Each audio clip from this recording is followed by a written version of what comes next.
और आज भी अली की मोहब्बत से आजमाया जा रहा है, आज भी आजमाई जारी है। अब आप सोच रहे होंगे अली का जमाना था, सहाबा जान लेते थे जिक्र अली से, आज क्या आजमाइश है? आज भी अली के नाम पर कुछ ऐसी आजमाइशें रखी गई कि जिस पर एक बड़ा फिरका, एक पूरा तबका नहीं उतरने के लिए तैयार। इस ताल्लुक से मैं एक पहले हदीस पेश करता हूँ। इस हदीस को बहुत सारे मुहद्दिसीन ने निकला, ये थोड़ा सा एक इल्मी गुफ्तगू है, मैं इब्ने माजा के अल्फाज में मैं हदीस पढ़ रहा हूँ, वरना ये हदीस बहुत सारे मुहद्दिसीन ने अलग अलग अल्फाजों में लिखी। हदीस क्या है जरा आइए सुनिए। बरा इब्ने आसिफ कहते हैं, ये सहाबी रसूल है, आका के साथ हमने हज किया। बरा इब्ने आसिफ कहते हैं हमने रसूलुल्लाह के साथ हज किया, हुजूर की जिंदगी का ये पहला और आखिरी हज। क्यों? पूरी जिंदगी में सरकार ने सिर्फ एक ही हज किया, हुजूर ने पूरी जिंदगी में एक ही हज किया, आखिरी और पहला, बस यही, पहला भी यही है और आखिरी भी यही है। और इस हज में कितने सहाबा हुजूर के साथ शरीक थे मालूम है?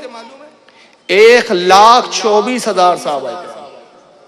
जब सहाबा को पता चला कि रसूलुल्लाह हज का इरादा रखते हैं, सरकार मक्का तशरीफ ला रहे हैं मदीने से, तो इतराफ के जितने गांव थे, कबाइल थे, सब मक्का आ गए। 1,24,000 सहाबा की जमात थी जिन्होंने हुजूर के साथ हज किया। सरकार हज से फारिग हुए और फिर जब मदीने की तरफ रवाना हुए, तो मदीने और मक्का के दरमियान में एक मकाम आता है, उस जगह का नाम है गदीर खुम। गदीर खुम पर हुजूर रुक गए। फ़अमर सलाता जामिया, तो आका सल्लल्लाहु अलैहि वसल्लम ने एक मंजिल पर, नाम नहीं है हदीस में लेकिन इसकी शरह में और इसके खुलासों में मौजूद है, वाक़यात मौजूद है, सीरत की किताबों में है कि जिस जगह रोका हुजूर ने, बरा इब्ने आजिब कहते हैं कि एक मंजिल पर हुजूर ने रुकवा दिया, कहा कि यहाँ खैमे डाल दो, रुक जाओ। और फिर हुजूर ने यहाँ जमात के साथ बजमात नमाज पढ़ने का हुक्म दिया। ये जगह थी गदीर खुम।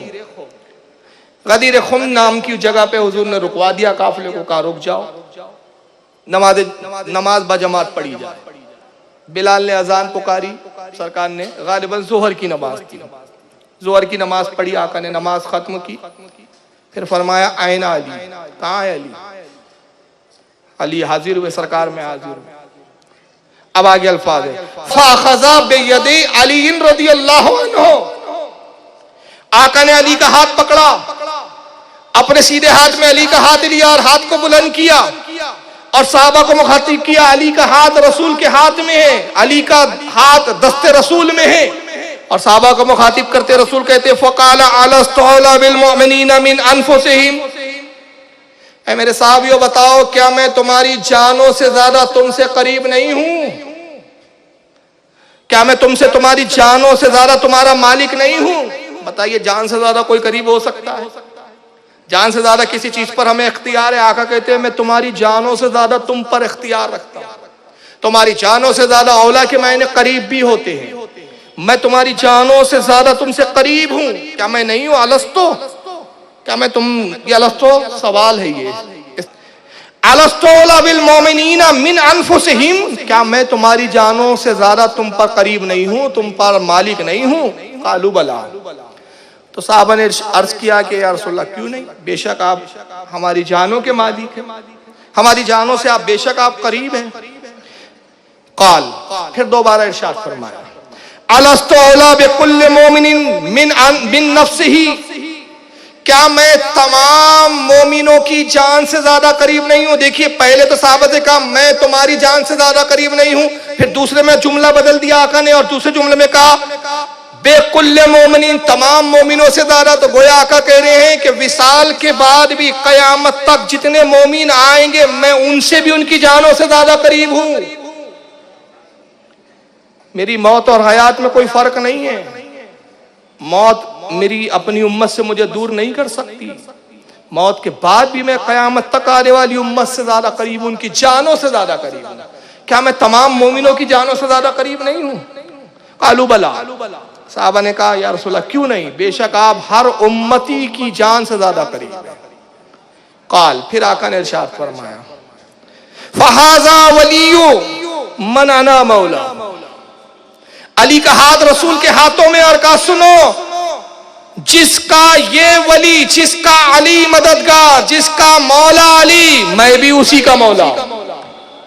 ये इमाम इब्ने माजा के अल्फाज है और दीगर मुहद्दिसीन ने जो अल्फाज नकल किए जो मशहूर है वो क्या है आपने फिर फरमाया मन कुन तो मौला हो फहाजा अलीयुन मौला, जिसका मैं मौला अली भी उसका मौला। अब यहां देखिए, अंदाज देखिए रसूलुल्लाह का।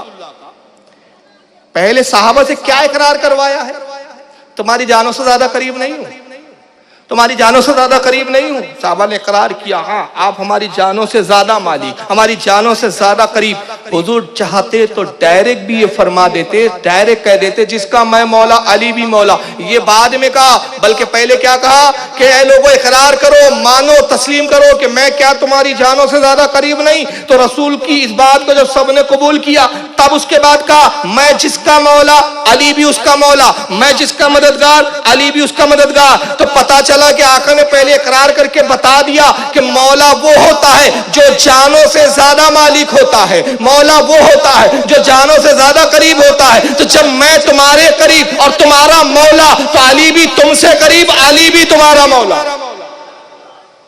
अली को भी वो इख्तियार है, जितने इख्तियारात तुम्हारी जानों पर मुझे हैं, उतने इख्तियारात अली को भी तुम पर हैं। और फिर उसके बाद अल्लाह के रसूल ने अपने हाथों को बुलंद किया, ऐ मेरे परवरदिगार तू उसे दोस्त रख जो अली को दोस्त रखे, तू उसे दोस्त रख जो अली को दोस्त रखे, ऐ अल्लाह तू उसे दुश्मन रख जो अली को दुश्मन। हदीस तो मुकम्मल हो गई, और इस हदीस से तमाम सुन्नियों को एक जुमला कहने का सबूत मिल गया, मौला अली। और एक फिर उसी से क्या जुमला बना, मौलाए कायनात, पूरी कायनात का मौला। तो कुछ लोगों के पेट में दर्द शुरू हो गया। तो सबसे पहले इब्ने तैमिया के पेट में दर्द हुआ। थोड़ी सी इल्मी बात है, इस हदीस को लिखने के बाद इब्ने तैमिया कहते हैं यह हदीस तिर्मिजी के अलावा हदीस की किसी अहम किताबों में नहीं है। बुखारी और दिगर बाद मुहद्दिसीन ने इस हदीस पर तान किया है और बाद ने इसे हसन कहा। यानी अब उनके जुमले में आपके फहम के हिसाब से समझा रहा हूँ। हदीस की इस्तिलाह समझने वाले इस जुमले को समझ रहे हैं, लेकिन मैं आपके आसान से समझाऊँ। इब्ने तैमिया इस हदीस में शक पैदा करके ये बताना चाहते हैं कि हदीस काबिल कबूल नहीं है, अली को मौला मानने की जरूरत नहीं, अली को मौला कहने की जरूरत नहीं, ये जुमले दुरुस्त नहीं है। वजह क्या है, इसको सिर्फ तिर्मिजी ने लिखा, इमाम तिर्मिजी के अलावा किसी हदीस की अहम किताब में यह हदीस मौजूद नहीं है। और इमाम बुखारी जो बहुत बड़े मुहद्दिस है, बहुत बड़े आलिम हैं, बहुत बड़े हदीस के जानकार है, उन्होंने इस हदीस पर तान किया है, ताना दिया, इस हदीस को सही नहीं माना है। तो इमाम बुखारी जैसे शख्स ने जब इस हदीस को नहीं लिखा, इमाम बुखारी ने इस हदीस पर तान किया, तंज किया, लिहाजा यह हदीस हमारे लिए काबिल कबूल नहीं है। ये इब्ने तैमिया ने कहा, आज पूरी ज़ुरियत इस बुनियाद पर मौला अली कहने को शिर्क कहते जा रहे हैं। आपको इंटरनेट पर अगर आप जाएंगे ना, तो बदअकीदों की ऐसी बहुत सारी तकरीरें मिल जाएंगी जिसमें वो साफ कहते हैं कि अली को मौला मानना इस मायने में मददगार, ये शिर्क है। तो उनसे पूछा जाए भाई मौला के मायने क्या है, तो कहते मौला के मायने दोस्त। अब इस पर मैं बाद में बात करूंगा, लेकिन इब्ने तैमिया की इस बात का मैं जवाब चाह रहा हूं ताकि रिकॉर्ड में बात आ जाए। मैं 7 चीजें यहां पेश कर रहा हूं, इस हदीस की खासियत क्या है और इस हदीस के ताल्लुक से इब्ने तैमिया की जहालत कितनी बड़ी है। ये अहले हदीस और गैर मुकल्लिद वहाबी जमात के बहुत बड़े अल्लामा इब्ने तैमिया जिन्होंने, जिस पर ये पूरी जमात चल रही है। पहली ये बात कि ये उसूल इब्ने तैमिया साहब ने कहां से लाया कि जो हदीस की अहम किताबों में ना आए तो उस हदीस को ना माना जाए। भाई हदीस की अहम किताबें कौन सी है, जैसे बुखारी मानी जाती है, मुस्लिम मानी जाती है, तिर्मिजी मानी जाती है, अबू दाऊद मानी जाती है, नसाई मानी जाती है, इब्ने माजा मानी जाती है। अगर इन 6 किताबों में कोई हदीस ना आए बल्कि दूसरी किताबों में आए, तो क्या वो हदीस काबिल एतबार नहीं है? ये उसूल बनाया किसने? क्या ये रसूलुल्लाह ने उसूल बनाया? हुजूर ने कहा था कि बस बुखारी को मानना, मुस्लिम को मानना, बाद में फिर किसी किताब पे मत ध्यान देना। और अगर अहले हदीस का ये उसूल है तो मैं बारहा इनको चैलेंज कर चुका हूं कि पूरी 6 हदीसों की किताबों में, बुखारी से लेकर इब्ने माजा तक, जिसको सियाहे सित्ता कहा जाता है, 6 सही हदीस की किताबें, इसमें तकबीर उला से लेकर यानी अल्लाह अकबर का नियत बांधी और सलाम फेर कर नमाज खत्म की, ये पूरी नमाज इन 6 किताबों में मुझे पूरी नमाज दिखा दे कहीं। तकबीर उला से सलाम फेरने तक पूरी नमाज का जिक्र सियासत्ता की हदीसों के अंदर मौजूद। नहीं है। तो कल से क्या आप नमाज पढ़ना छोड़ देंगे? ये एक मिसाल दी है मैंने, ऐसी बहुत सारी मिसालें। तो ये तो उसूल ही पे गलत है भाई। ये उसूल बनाया किसने? इसे बुखारी मानो और मुस्लिम मानो। क्या अल्लाह के रसूल की हदीस है? क्या आका ने कहा था देखो 150 साल के बाद 150 हिजरी में इमाम बुखारी नाम का एक शख्स पैदा होगा, मेरे इंतकाल के 150 साल के बाद वो एक किताब लिखेगा, बस उसको मानना, बाकी फिर किसी को मत मानना। ये उसूल किसने बनाया? दूसरी बात, इमाम तिरमिजी ने अपनी सुनन में इस हदीस को लाया, तो इमाम तिरमिजी की तो किताब हदीस की अहम किताब में शामिल है। तो इब्न तैमिया का ये कहना तो बिल्कुल झूठ और बकवास है कि साहब ये हदीस की अहम किताबों में हदीस आई नहीं, जबकि हकीकत क्या है कि ये हदीस की अहम किताबों में है। तिरमिजी, इब्न माजा भी सियाह सित्ता में, ये हदीस इब्न माजा में भी आई है, तो कम से कम सियाह सित्ता की 2 किताबों में तो हदीस मौजूद है, और भी किताबों में। और तीसरी बात यह है कि इब्न तैमिया ने बहुत बड़ा झूठ बोला कि इस हदीस पर इमाम बुखारी ने तान किया है, यानी हदीस को काबिल एतबार नहीं माना इमाम बुखारी ने, बहुत बड़ा झूठ बोला है। अब बताइए, जब वहाबी फिरके का 661 हिजरी में पैदा होने वाला इतना बड़ा वक्त का अल्लामा झूठ बोल सकता है, तो आज का वहाबड़ा कितना झूठ बोलता होगा। और ये झूठ आज तक छाप रहे हैं। इमाम बुखारी रहमतुल्लाह अलैह ने असल में इस हदीस पर तान नहीं किया, बल्कि ये हदीस बहुत सारा तुरुक यानी बहुत सारी सनदों से आई है, कई सनदों से ये हदीस आई है। तो बास सनद में 2-3 ऐसे रावी आए जिन पर इमाम बुखारी ने इतराज किया है। बास रावियों पर इतराज है, हदीस पर इतराज नहीं है उनका, जिनमें से मैं 3 नाम बता रहा हूँ। इस्माइल नुशैद आमिरी, ये एक राविया है।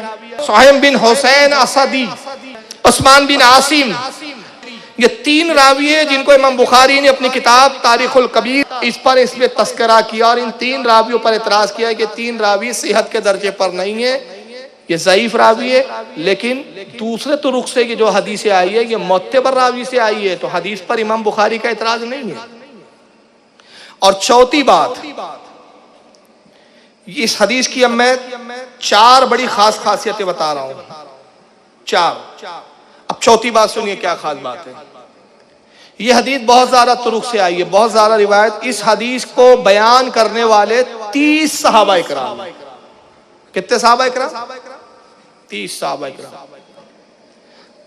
गोया ये कहा जा सकता है कि ये दुनियाए हदीस में, ज़खायर हदीस में वाहिद ये वो हदीस है, मन कुन्तु मौला हो फ़हज़ अलीयुन मौला, जिसके बयान करने वाले 30 सहाबा इकराम है। और इस हदीस की दूसरी खासियत सुने, 5वें नंबर, आका ने गदीर खुम पर यह हदीस बयान की। हज से फारिग हुए तो अब अगर थोड़े देर के लिए मैं तस्वुर कर ले कि वो सहाबा जो मक्का में रहते थे मक्का में ही ठहर गए, हुजूर तो आगे बढ़ गए, कुछ मक्का के इतराफ थे वो भी चले गए। तो अगर हम ये मान लें कि 1,24,000 सहाबा में से आधे सहाबा हुजूर से अलग अलहदा हो गए, अपने घरों की तरफ चले गए, तो कम से कम मोटी मोटी बात ये हुई कि 50,000 सहाबा इकराम हुजूर के साथ जरूर थे। तो ये दुनिया हदीस की वाहिद हदीस है कि जब नबी ने बयान किया तो इसको सुनने वाले 50,000 सहाबा इकराम मौजूद है। ऐसी आपको कोई हदीस नहीं मिलेंगी कि आका ने कोई बात की और 50,000 कम से कम सहाबा की तादाद वहां मौजूद हो। ये पहली हदीस है खास। और इसकी एक छठी खुसूसियात ये है कि ये वाहिद वो हदीस है, इसके अलावा आपको ज़खायर हदीस में कोई हदीस नहीं मिलेगी। मैं बड़े जिम्मेदारी से कह रहा हूं, जिसके सुनने वालों में और बयान करने वालों में रसूलुल्लाह की 9 अज़वाज मोहतरात, 9 बीबियां भी शामिल हैं। हुजूर के साथ हज के लिए आई है, 9 बीबियां एट ए टाइम हुजूर की मौजूद है। ये वाहिद हदीस है जिसको सुनने वाली हुजूर की 9 अज़वाज मोहतरात मौजूद है। ऐसी कोई हदीस नहीं मिलेंगी जिसपे 9 अज़वाज मोहतरात एक ही बात पर मुत्तफिक हुई हो। और 7वीं और आखिरी बात मैं बता रहा हूं, बड़ी खूब प्यारी बात, इससे ज्यादा प्यारी बात इस हदीस के बारे में मुझे कोई नहीं मिली। और मुहद्दिसीन और उलमा अगर इस पर गौर करें तो और नुकात हो सकते हैं, लेकिन ये 7वीं जो बात मुझे मिली, तो खुदा की कसम ऐसी हदीस मैंने इससे बेहतरीन हदीस आज तक नहीं देखी।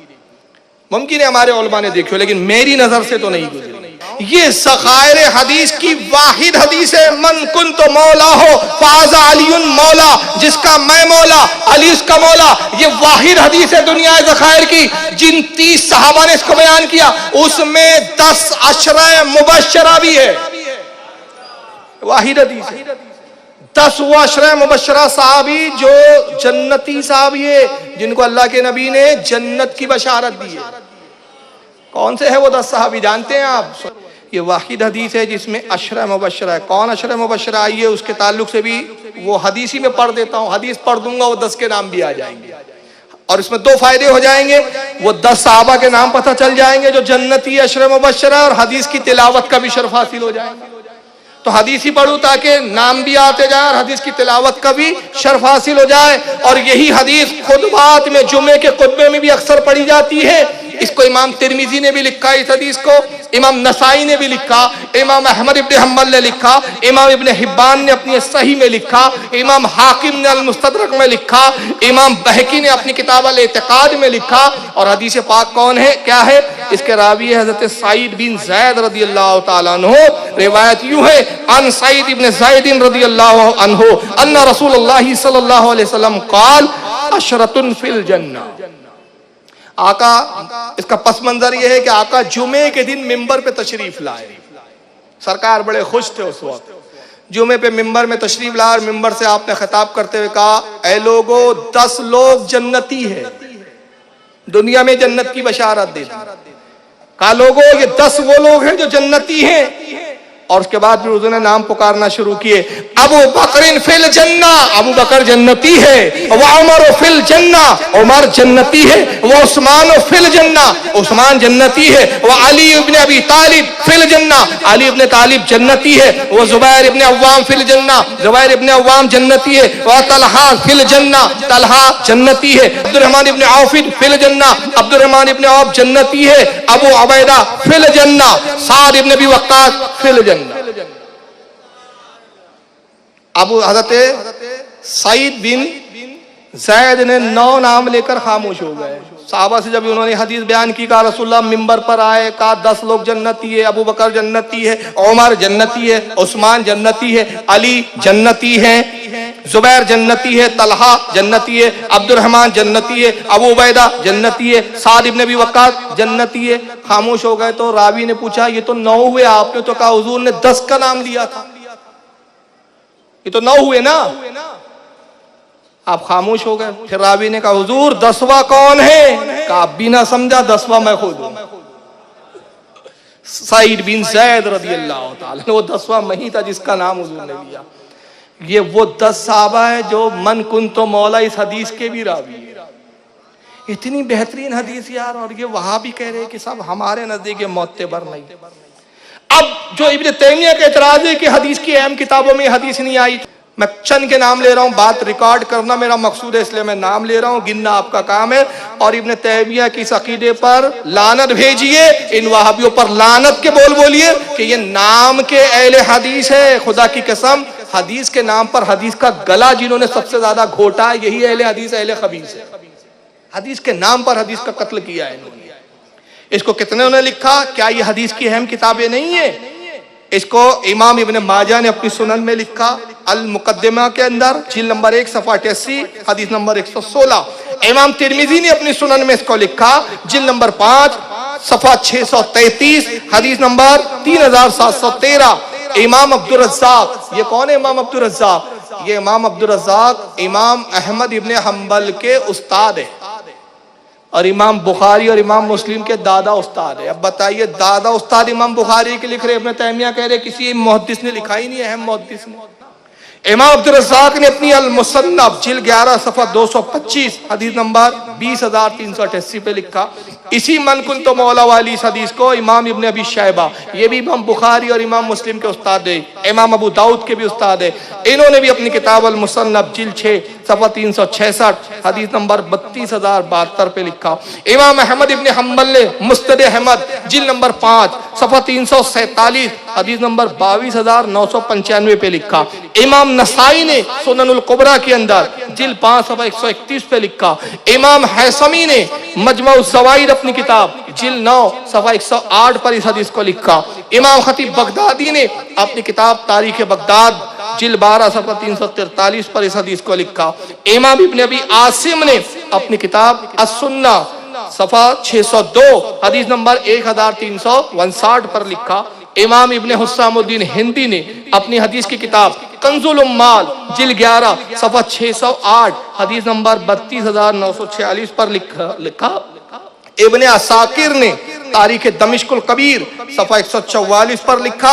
और गैर मुकल्लिद वहाबियों का बहुत बड़ा पेशवर इमाम गुजरा है जिनका नाम है इब्ने कसीर। अल्लामा इब्ने कसीर ने अपनी किताब अल बिदाया वन निहाया जिल्द 5 सफ़ा 457 पर इस हदीस को बयान किया।